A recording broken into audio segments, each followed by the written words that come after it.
Hello everyone and welcome back to the Artificial DM. So if you don't know, I've got a Discord server, and a few of the great users over there have gone ahead and shared their stories. If you want to check it out, link is in the description box. Anyway, on to the stories. This story is from Hazard Time. Thanks for sharing your tale. Murphy's Law in the 41st Millennium. I bring to you all a horror story, but not in the same fashion as most other RPG horror stories I've read. The DM was fair. At least, I think I am, and the players were courteous and intelligent. No, this is the kind of horror story where things don't go to plan, when the dice fail and chaos reigns. This is the story of how Murphy's Law nearly TPK'd my party. First, here's some context to keep in mind.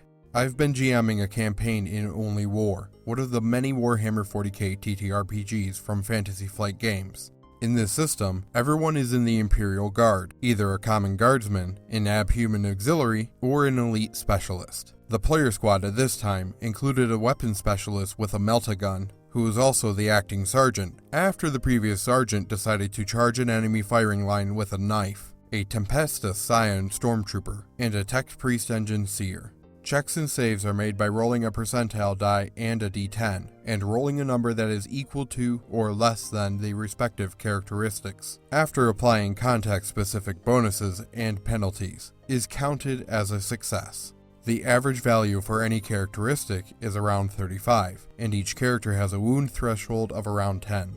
The campaign begins with the player's drop troop regiment infiltrating the upper levels of a hive city, currently under the control of separatist forces. In a harebrained tactical maneuver that would bypass enemy defenses between them and the hive's main gate, their colonel had everyone descend into the underhive.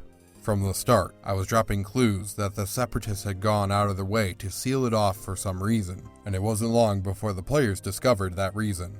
They had multiple encounters with shrines and cultists devoted to the ruinous powers that strained their sanity to its limits. The squad had been traveling for several days now, and had been given the duty of scouting ahead of the main force. I had given them another squad of NPCs to back them up, as well as a database with directions towards the lift that was closest to the gatehouse. That was when they began to hear drums. They followed the beating, and this led them into a large chamber where there were large drums standing on end, scattered about. Upon looking closer, they could make out the silhouettes of limbless humanoid torsos inside each of them, thrashing about wildly and beating their heads against the drum skins, which were made from a hide too uncanny to be any of the usual materials. The entire chamber rang with their cacophonous beat, and no person present could describe any rhythm to be found in it. After the initial shock wore off, I had an NPC with a flamer step forward and offer to cleanse the place. The players were happy to oblige, but not before setting up defenses. The last time they had cleansed a blasphemy like this one, waves of mutants had descended upon them, and they were taking no chances this time. With the help of the NPCs, they established kill zones on some of the entrances, and placed mines on the others. Once everyone was ready, they gave the go-ahead. For the guardswoman with the flamer, she had first been introduced as a random NPC that the players discovered hounding their platoon medicae for combat drugs, desperate to calm her nerves and be useful to her comrades. The players were barely able to convince her to go cold turkey and find inspiration and courage from healthier sources. When they met her again, she had a flamer and was well on her way to overcoming her fears. This trek through a corrupted underhive had tested her resolve, but heretics burned just as well as anything else, and the more shrines she burned, the more her confidence grew. As she now aimed the nozzle of her flamer at a large group of macabre drums, she couldn't help but smile. For the first time in her life, she had found purpose. With courage welling in her heart, she bellowed a litany in praise of the God Emperor and pulled the trigger. Those of you who've read The First and Only by Dan Abnett will have already realized exactly where this is going. I'm not sorry.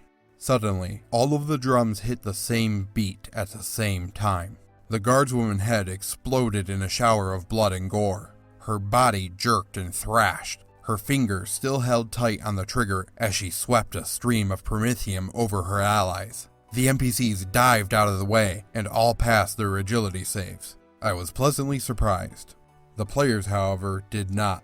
Not one of them was able to dodge the long tongue of flames as it licked over them. I was less pleasantly surprised. Before I go any further, I'd like to go on a temporary tangent to explain to everyone how incendiary weapons work in only war. If a character is exposed to fire and fails an unmodified agility save, then they catch fire. For every round the character is on fire, they must make a willpower check at a -20 penalty to do anything other than scream bloody murder and try to put themselves out, which requires that they succeed another agility check at a -20 penalty, assuming no one is helping them and there is no fire retardant equipment nearby. For every round that the character is unable to put themselves out, they take 1d10 damage, ignoring armor, and 1 point of fatigue. For every point of fatigue, the character takes a -10 penalty to all checks, and when they accrue a number of fatigue points greater than 10 digits of their toughness characteristic, they fall unconscious for a number of minutes, equal to 10 minus the same toughness bonus. Without immediate assistance, a character on fire will most likely die, screaming and in terrible agony in as little as 2 rounds. This is why the most important piece of advice I can give when playing this game is, don't get set on fire, which is right up there next to the second most important piece of advice I can give. Don't get set on fire. Anyway, all 3 of my players got set on fire. The NPCs in the other squad panicked and broke cohesion, shooting wildly at the drums and the flailing corpse of their comrade. All 3 players dropped on the ground and desperately tried to extinguish themselves. The Scion succeeded on her first turn and got back up to join the NPCs in shooting at the drums. The Engine Seer and the Weapon Specialist weren't having any luck at all. I started giving them bonuses for their own NPC comrades helping put them out, but even that wasn't enough. They were surrounded by rockcrete with no sign of a fire extinguisher anywhere, and one by one they began to slip into unconsciousness, critically injured, and 1 turn away from death. This was when I asked each of them if they would like to burn a fate point. Thankfully, this system has a mechanic called fate points, which are a small recurring pool of tickets which allow you to re-roll failed checks. Alternatively, you can permanently burn one to turn a death experience into a near-death experience, reducing your overall pool, but living to die for the Emperor another day. Both players took this option, and I allowed them to narrate the extremely unlikely events which led to their characters somehow being extinguished before they could be cooked to perfection. One thing that I, as a GM, am still getting used to with this system, and other licensed Warhammer RPG systems, is the fact that the players can do everything right, but still end up dead, because they happen to be in the wrong place at the wrong time. Murphy's Law isn't unique to this system, but it can be especially punishing, since your characters are on near equal footing with the other NPCs at all times. I can understand wholeheartedly why some people wouldn't enjoy that, and as a GM, I get hung up on the idea that it's my fault if a player's character dies, or has to burn a fate point after being hit with a well-aimed lasebot or a lucky burst of bolter fire. However, this also means that each encounter is always unique from the last. When even the most basic enemy can kill you, it leads to an immersive sense of danger and tension that forces players to really think about their actions and coordinate with their squad mates. When the outcome of every round of combat is unpredictable, it makes it that much more amazing when you emerge from the firefight alive. And that's why my players and I love this system. Murphy's Law be damned. Hazard time, what you say at the ending really knits it all together. As a GM, sometimes you do feel like it's your fault if a player ends up dead. It boils down to their actions, and sometimes the dice screw them. Murphy's Law be damned. Another story that was shared on our Discord is from Angelica. Thanks for sharing your tale. The time my player was committed. This is a story that takes place in a Mage the Awakening game where I was the storyteller. My players were dealing with a situation where the sister of one of their characters, Sunny, was abducted. Sunny and his NPC girlfriend were suspects in her disappearance. Not only that, but someone had given the police information that allowed them to get warrants for their arrest and to conduct a search of their home. The players actually had a very rich party member who purchased a large property on which they constructed a large farmhouse, a separate 2-bedroom home, a live-in bunker, and a barn that doubles as the Cabal library and garage, so they all lived there together. This meant that the police's search warrant was for the farmhouse general living area and the room rented by Sunny and his cousin Slayer, another player.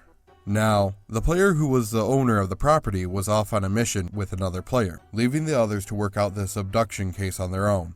However, the player who owned the property had a lawyer on retainer to help with managing the property and legal issues, because he basically pretended that he was just acting as their landlord, and they were paying rent. The lawyer was also supposed to work out legal issues for the other players as well. So, when Sonny was taken in for questioning by the police in town, he had them contact the lawyer about the search warrant that he learned was going to be issued, so the lawyer could run down to the property and run interference. Sadly, the only player that was on the property was Fune. Fune was also with Sonny's NPC girlfriend, who was going to be arrested by the police, as the evidence they had implicated her and Sonny in the abduction and possible murder of Sonny's sister. Just so you know, she wasn't dead. The lawyer showed up just a bit behind the cops and warned Fune to keep his door closed, as the warrant only covered the main living area and the room that Sonny and his girlfriend shared, as they were renters.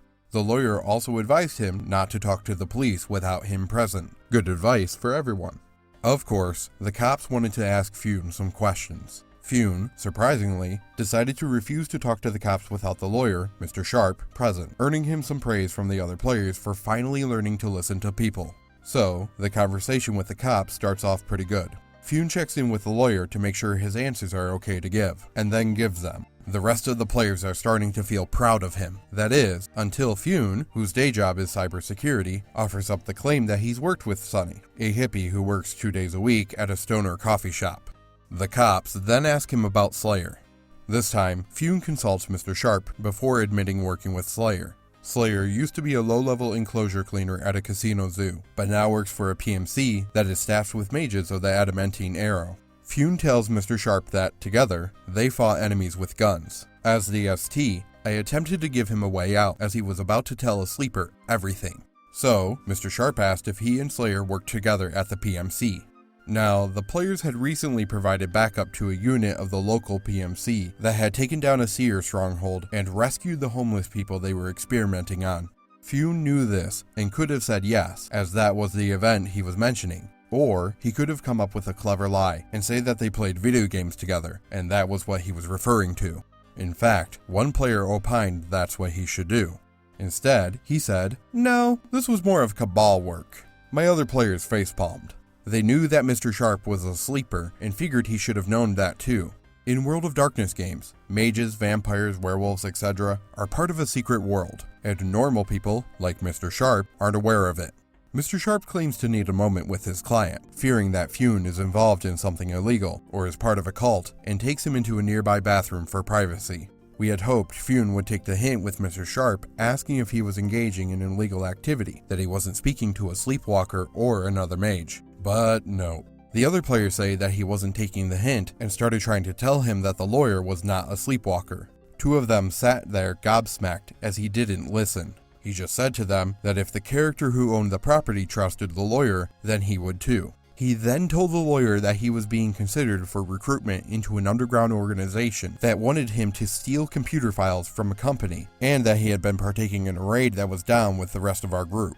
The other players lost it and just stared at him as he proceeded to describe to Mr. Sharp how he joined in a raid on a seer stronghold, described a pair of Abrimos flinging lightning at each other, about himself shooting and killing a seer, and also described, in detail, about this secret organization of mages, who tasked him with breaking into a technological company to steal tech they were developing, and that he had already committed several cyber crimes in the process of completing their request. He even attempted to explain magic to the lawyer while detailing the spell-slinging fight with the seers. Mr. Sharp got very quiet, then told him to just wait in the bathroom. After a while of waiting in the bathroom, the door burst open and 4 men in white scrubs grabbed Fune, then strapped him down on a gurney. Mr. Sharp informed him that he was going to a local nut house, where he would meet with a doctor as soon as possible to determine his mental state, and how he hoped that Fune's delusions were just delusions, and that he didn't really kill the people he had admitted to killing. My other players started laughing as Fune found himself at an insane asylum, wrapped up in a straitjacket, and staying overnight. I feel like what Angelica did here for the scenario presented was probably the best option. They lost a little bit of time by going to an asylum, and the one bad thing is Mr. Sharp may be more aware about different things going on in the world. But as you see, even though the player was told up front, "Hey, dude, this is not the right choice," sometimes players don't take the hint and go ahead and make that choice anyway. Thanks again for sharing your story, Angelica. These 2 stories will do it for today. I do have a couple of other stories that were shared on Discord, and if you want to share your stories, or share a story that you found, be sure to hop over there and send me a link. We'd love to have you by. I'd also love to hear what you guys think of those stories. Be sure to let me know down in the comments below. That's going to do it for today, and until next time, hope you feel inspired.